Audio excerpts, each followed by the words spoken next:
ठाकुर हटेला, तुम दोनों मेरे घर पे क्या करने आए हो? ये क्या सरपंच जी, ना हाय ना हेलो। हमने तो सुना था कि आप अतिथि का बहुत स्वागत करते हैं। सही कहा टिंकू, मगर ये तो हमसे चाय नाश्ता पूछने के बजाय हमें ऐसे देख रहे हैं जैसे कि इनके घर में कोई चोर घुस आया है। सारा गांव जानता है कि तुम दोनों एक नंबर के छिछोरे, आवारा, निकम्मे व्यक्ति हो, तो तुम्हें देखकर क्या मैं चौंकूंगा नहीं? तुम्हें क्या लगा तुम्हें यहाँ देखकर मैं फूल माला लेकर तुम्हारा स्वागत करूंगा? हमें आपसे बहुत जरूरी बात करनी है। लेकिन मुझे तुम दोनों से कोई बात नहीं करनी। सीधी तरह से बाहर का रास्ता नापो, नहीं तो मैं तुम्हें धक्के मार के बाहर निकाल दूंगा। बस बहुत हो गया सरपंच, तुम हमारा अपमान कर रहे हो। अपमान? अपमान तो उसका किया जाता है जिसका कोई सम्मान होता है। हमारी एक बार बात तो सुन लो सरपंच जी, हम अपनी बात पूरी करके यहाँ से चले जाएंगे। जल्दी बोलो, क्या बकवास करना चाहते हो तुम दोनों? आप तो जानते ही हैं कि हम दोनों अभी तक कुंवारे हैं। ये तो सभी जानते हैं, और ये भी कि तुम दोनों जीवन भर कुंवारे ही रहोगे। भला तुम्हारे जैसे निकम्मे और निठल्ले लड़कों से कौन ही लड़की ब्याह करेगी? तुमसे शादी करके वो अपनी जिंदगी बर्बाद क्यों करेगी? अरे तुम्हारे घर में तुम्हारी बेटी बिंदिया रहती है ना, हम चाहते हैं कि तुम अपनी बिंदिया का विवाह हम में से किसी एक से कर दो। ओ फटे हुए जूते, ढीला दिमाग लेकर घूम रहा है क्या?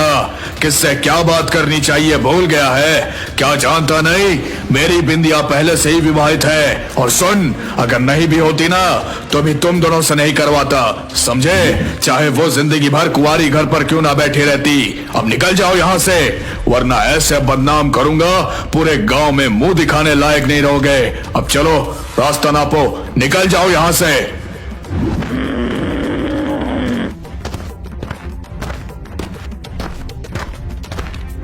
ये बुढ़ाऊ अपने आप को समझता क्या है? अरे इसका घर जमाई दामाद तो इसे छोड़कर ना जाने कब का भाग गया। हम तो इसकी भलाई के लिए इसके घर गए थे, सोचा था कि हम दोनों में से किसी एक की तो शादी हो जाती। बिल्कुल सही कहा तूने टिंकू, अगर बुढ़ाऊ मोमबत्ती लेकर भी हमारे जैसा दामाद ढूंढेगा ना, तब भी उसको हमारे जैसा दामाद नहीं मिलेगा। लेकिन मैं उसे छोड़ूंगा नहीं। आज से पहले इतनी बेइज्जती हमारी किसी ने नहीं की। नहीं भाई, थोड़ा याद कर, पिछले हफ्ते इससे भी ज्यादा बुरी वाली हुई थी। वो तो आज तक की सबसे बुरी वाली बेइज्जती थी। चुप कर, मजा आ जाता अगर कोई उस सरपंच के बच्चे को सबक सिखा देता तो। मान जाऊंगा भाई उसको, लेकिन ये भी नहीं होगा। देख लियो, भला कौन इन लोगों से दुश्मनी मोल लेगा। अरे भाई, इधर कोई नहीं है, तू चल अब घर। किसको सुना रहा है तू? तुझे क्या लग रहा है कोई हमारी बात सुन रहा है क्या? जिसे तू ये सब बता रहा है, जो तेरे जानने के बाद उससे हमारी बेइज्जती का बदला लेगा। मुझे नहीं लगता कि किसी में इतनी हिम्मत होगी कि सरपंच से दुश्मनी मोल ले, समझा? हम चाह कर भी उसका कुछ नहीं कर सकते। गांव में सबसे ज्यादा अमीर है वो, वैसे भी गांव के सभी लोग उसके आगे पीछे घूमते रहते, और हमें तो कोई पूछता तक नहीं है। तू बिल्कुल सही बोल रहा है हटेला, मैं तो भूल ही गया था। वैसे भी हम दोनों पैसों के लालच में ही तो उसका दामाद बनने चाह रहे थे। अगर गांव वालों को ये सब पता लग गया कि हम दोनों सरपंच के घर में गए थे, तो वो हमारी सब जगह बहुत बुरी बेइज्जती करवा देगा, और खुद की इतनी बेइज्जती मुझसे बर्दाश्त नहीं होगी। वैसे भी कोई अपनी बेटी देने को तैयार नहीं, इसके बाद कहीं मुंह दिखाने के लायक नहीं रहेंगे हम दोनों। इसलिए कह रहा हूँ, भूल जा और घर चल। याद है पिछली बार हम दोनों ने सुखिया चाचा की बेटी से मुस्कुराकर बात क्या कर ली? तो सुखिया चाचा ने हम दोनों को कैसे कुत्ते की तरह पीटा था। हमारी भलाई इसी में है कि हम चुप रहें।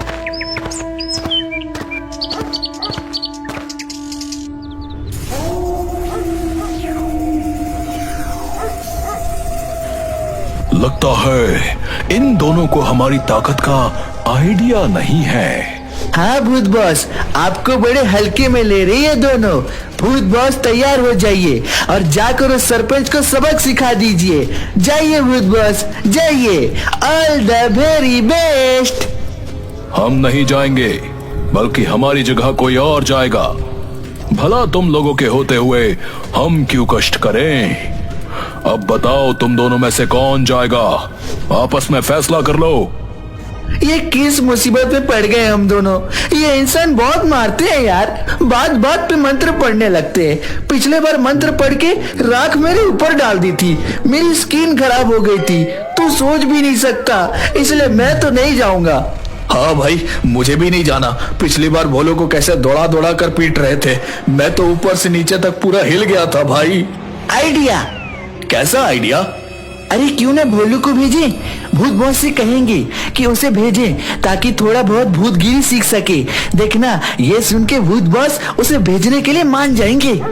अरे वाह वाह, हाँ सही बोला भूत भाई, उसी को भेजते हैं। चल भूत बॉस को बोलते हैं उसे भेजने के लिए। भूत बॉस। अच्छा, तो सोच लिया तुम दोनों ने।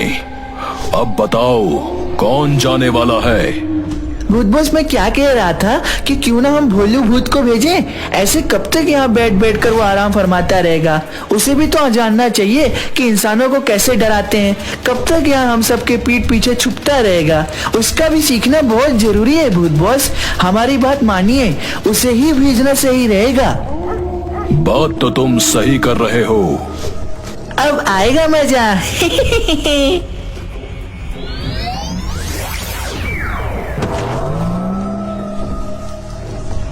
क्या हुआ, नींद पूरी नहीं हुई क्या? रात भर सोया नहीं था भूत बॉस, इसलिए आंख लग गई थी। मूर्ख, भूत रात में नहीं सोते। ये बात मैं तुझे समझा समझा कर तंग आ चुका हूँ। सॉरी बॉस, सॉरी भूत बॉस, मैं भूल गया। सुनो भोलू, तुम्हें एक काम करना है। सरपंच के पास जाकर उसे सबक सिखाना है। तुम एक काम करो, तुम उसके दामाद के रूप में उसे धोखा दो, उसकी बेटी पर अत्याचार करो और हर वो काम करो जो भूत करते हैं। बेचारा सरपंच तो वैसे ही परेशान रहता है, भला इससे आपको क्या मिलेगा भूत बॉस? बस भोलू, बहुत हो गया। तुमसे जितना कहा गया है उतना ही करो। हमारा काम केवल इंसानों को परेशान करना, उन्हें डराना और मारना है। इसीलिए तुम फालतू के सवाल मत करो और इस बार कोई मिस स्ट्राइक ना हो।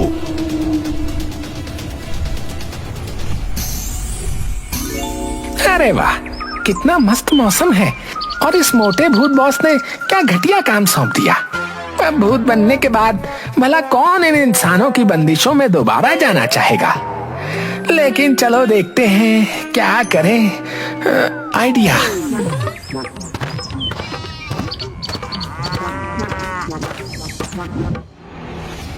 अरे दामाद जी, आप कहाँ चले गए थे? हमने आपको कहाँ कहाँ नहीं ढूंढा। यही सही मौका है। कुछ ऐसा करता हूँ कि ये सरपंच मुझे अभी धक्के देकर घर से बाहर निकाल दे। जो मैं करना चाहता हूँ वो करने का मन तो नहीं कर रहा, लेकिन इनकी भलाई के लिए तो करना ही पड़ेगा।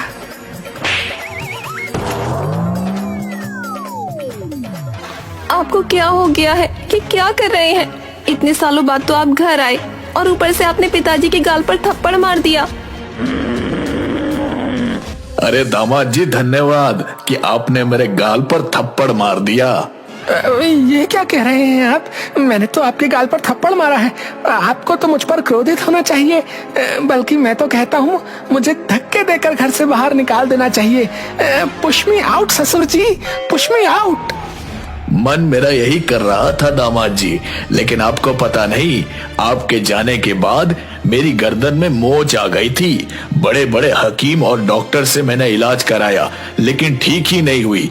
आपके एक थप्पड़ ने मेरी गर्दन की मोच सही कर दी। और मैंने भी आपको बुरा भला बोल दिया, मुझे माफ कर दीजिए। आप हाथ मुंह धो लीजिए, मैं आपके लिए भोजन लगाती हूँ। अच्छा किया दामाद जी, आप आ गए। इतना बड़ा कारोबार मुझे स्वयं देखना पड़ रहा था। अब आप आ गए हैं तो अपना कारोबार संभालिए। कारोबार? कौन सा कारोबार? दामाद जी, लगता है आप भूल गए, हमारी लड़कियों की बहुत बड़ी टाल है। क्या बोला आपने? किसकी टाल है? क्षमा कीजिए दामाद जी, मेरा मतलब लकड़ियों की बहुत बड़ी टाल है। आसपास के गांव में हम ही लकड़ी सप्लाई करते हैं। ये मुझसे क्या हो गया? मैंने तो सोचा था कि ये मुझे घर से बाहर निकाल देंगे, मगर इनकी तो मौत ही सही हो गई।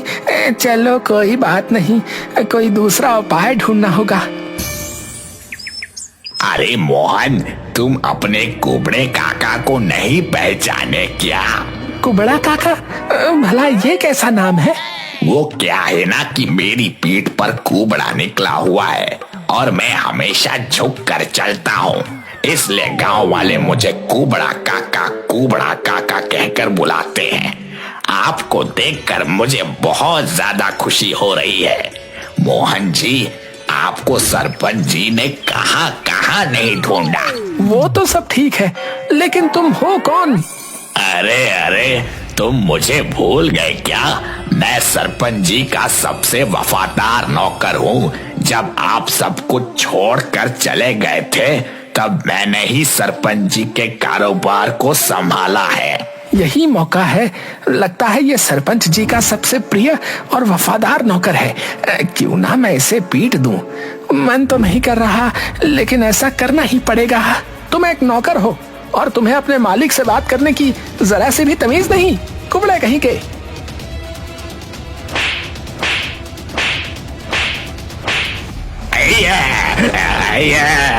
ये आपने सही नहीं किया मोहन जी। मैं इसकी शिकायत सरपंच जी से करूंगा।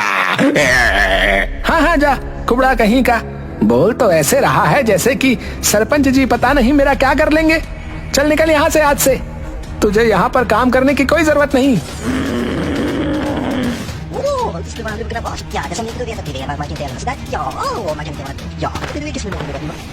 सरपंच जी के चेहरे से ही क्रोध झलक रहा है। लगता है कि अब ये मुझे धक्के देकर यहाँ से बाहर निकाल देंगे। मोहन, क्या तुमने इनके गाल पर थप्पड़ मारा? सिर्फ एक थप्पड़ नहीं, बल्कि 4-5 थप्पड़ मारे। और तो और मैंने इसे काम से धक्के देकर बाहर निकाल दिया। ये तुमने बहुत अच्छा काम किया। अच्छा काम किया? क्या कहना चाहते हैं आप? आपको तो मुझ पर गुस्सा आना चाहिए। मैंने आपके वफादार नौकर को इतनी बुरी तरह से पीटा। तुम्हारे पिटाई खाने के बाद ही इसको अकल आई दामाद जी। दरअसल यहाँ ये काफी सालों से पैसों की हेरा फेरी कर रहा था, लेकिन जब तुमने इसे पीट कर काम से बाहर निकाल दिया तो यहाँ ये रोते हुए मेरे पास आया और इसने सारी बात बता दी। अगर तुम इसे नहीं मारते तो ये कुछ ही सालों में सारा कारोबार चौपट कर देता। आपके कदम कितने शुभ हैं जी। आखिर ये सब कुछ क्या हो रहा है? मैं कोई भी काम उल्टा कर रहा हूँ मगर वो सीधा हो जा रहा है। कुछ और ही उपाय सोचना पड़ेगा। मैं काफी समय से देख रहा हूँ ये कांच का मर्तबान यहाँ पर ऐसा ही रखा हुआ है। ये देखने में तो काफी पुराना मालूम होता है। क्या है इसमें? इस कांच के मर्तबन को छूने की भी कोशिश मत करना मोहन। ये हमारे पूर्वजों की निशानी है। मेरे पूर्वज पीढ़ी दर पीढ़ी यही बताते आए हैं कि जो भी इस कांच के मर्तबन को छुएगा तो उसको बहुत बड़ा अशुभ हो जाएगा। मेरा क्या अशुभ होगा? मैं तो पहले से ही भूत हूँ। क्यों ना मैं इस कांच के मर्तबान को तोड़ दूं, तब तो ये मुझे पक्का धक्के देकर घर से बाहर ही निकाल देंगे। हाँ।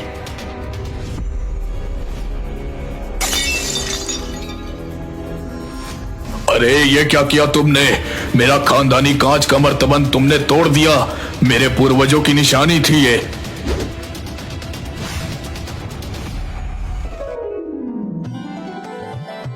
मोहन, तुम तो वाकई बहुत ही शुभ साबित हो रहे हो।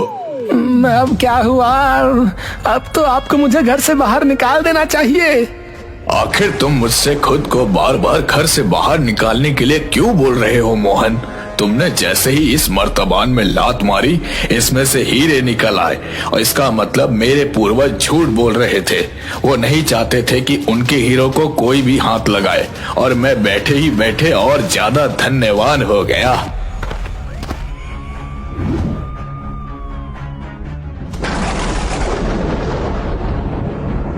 कौन हो तुम?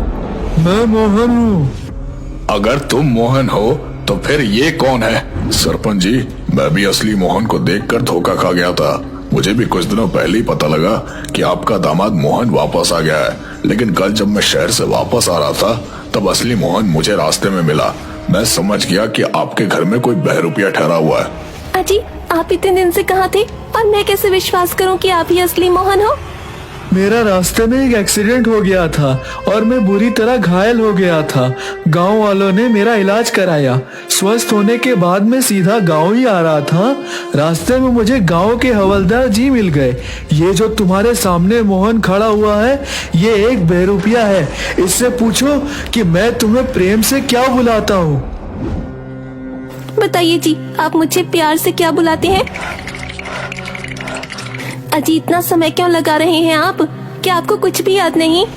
इसे याद तो तब होगा जब ये असली मोहन होगा। बिंदिया, इसे ये नहीं मालूम कि मैं तुम्हें प्यार से बिंदु बुलाता हूँ। देखते क्या हो हवलदार, पीट पीट कर बुरी हालत कर दो इस बहरूपिये की और ले जाकर बंद कर दो काल कोठरी में।